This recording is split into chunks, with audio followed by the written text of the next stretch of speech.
Well, the simple answer to this is the proof is in the pudding. As the global financial crisis hit last year and we were faced with some $1.5 billion in shortfall of revenues, the state government moved rapidly to do a number of things and commit to a number of things. One, quarantine frontline services to protect the gains we've made in health, education and law and order. Two, to never take the state finances back into debt. Three, to return the budget to surplus over the course of the forward estimates. And four, through a record spend on infrastructure, provide an ongoing stimulus package to the state economy over the forward estimates. Every single independent budget commentator, including the Fin Review, listed the state government's budget as the most sensible and leading the rest of the nation for other states to follow. The proof is in the pudding. All right, so Will Hodgman.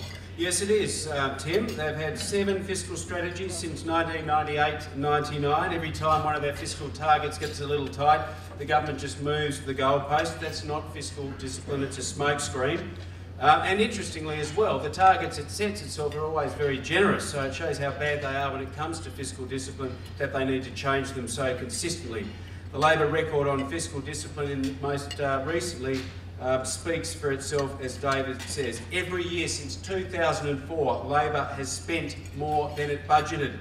And just last year, the government blew its spending budget by $311 million.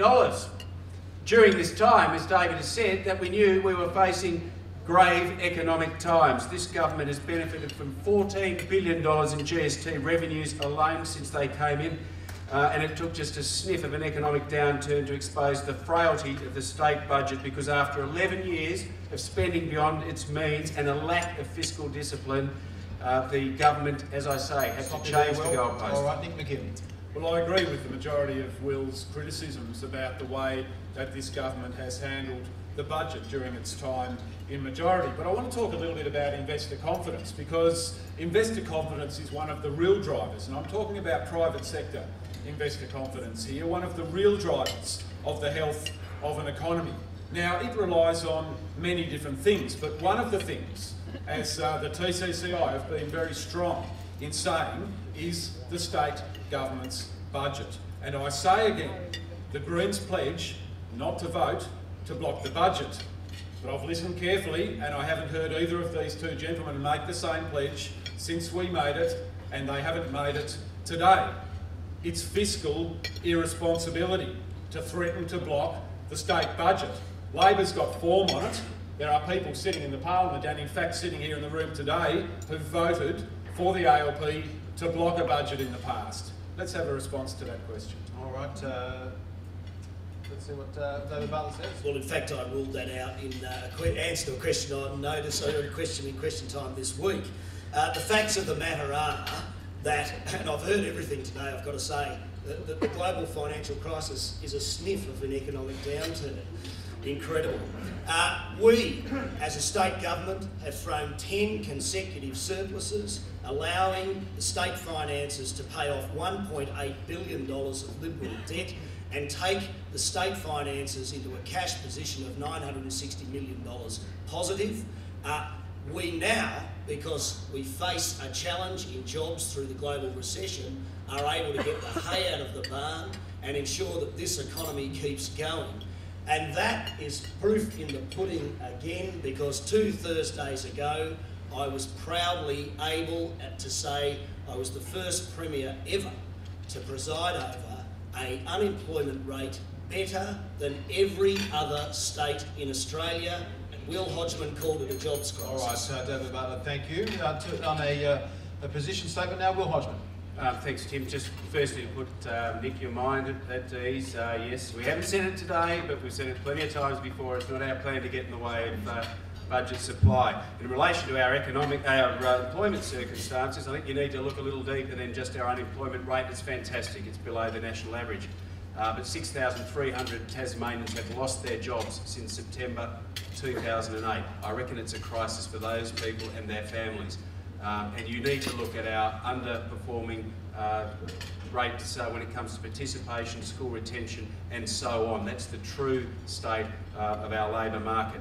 Now, in terms of our commitment to strict fiscal discipline, we will get our priorities right, and the key elements of our fiscal strategy are that the budget will return to the black by 2012-13 with both net operating balance and fiscal balance in surplus. We won't go back into debt. We'll reduce the tax burden, as I say, and continue to invest in infrastructure.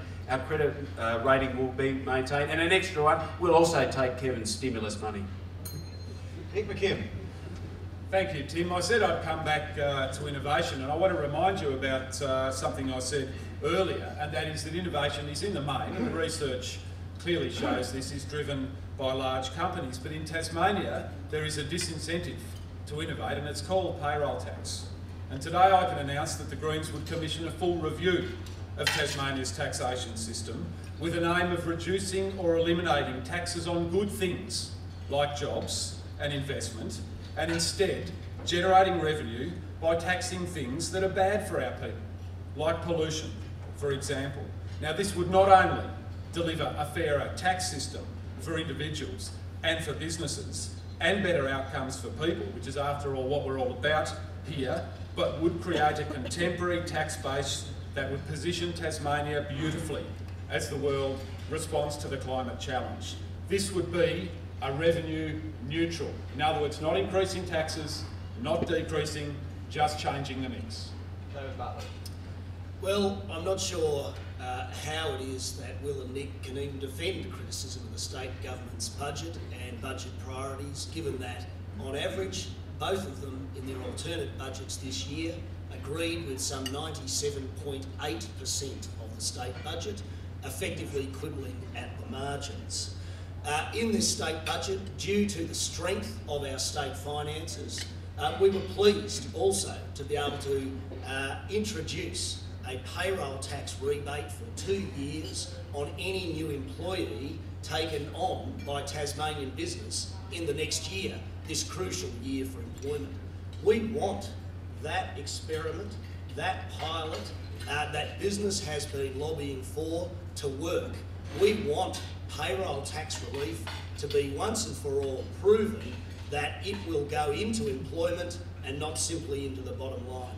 If it does that, we commit to further payroll tax reform. All right, a rebuttal to those from Will Hodgman. Thanks, Tim. We don't need a review to mount an argument that Tasmania's taxation system needs reform, and we're committed to cutting land tax and reforming payroll tax, as I say. We're certainly not quibbling around the margins on the state budget either. And for example, we did and will continue to propose government follies such as a $2 billion hospital on Hobart's waterfront, $2 billion worth of quibbling there. We'll continue to argue for a 4-lane Midland Highway, not a second-rate Midland Highway for our state. Just 2 examples of us quibbling around the edges. Now, our alternative budget also showed how we can make extra savings on that which the Labor government has committed to. For example, by further reducing the size of the senior executive level of the state service, and also further commitments to cut the costs of the government car fleet, advertising and travel budgets, and other unnecessary expenses that don't deliver the resources to our frontline services that David says we should be supporting and will. All right, I'll stop you there, Will. Thank you. To put the Greens position, Nick McKim.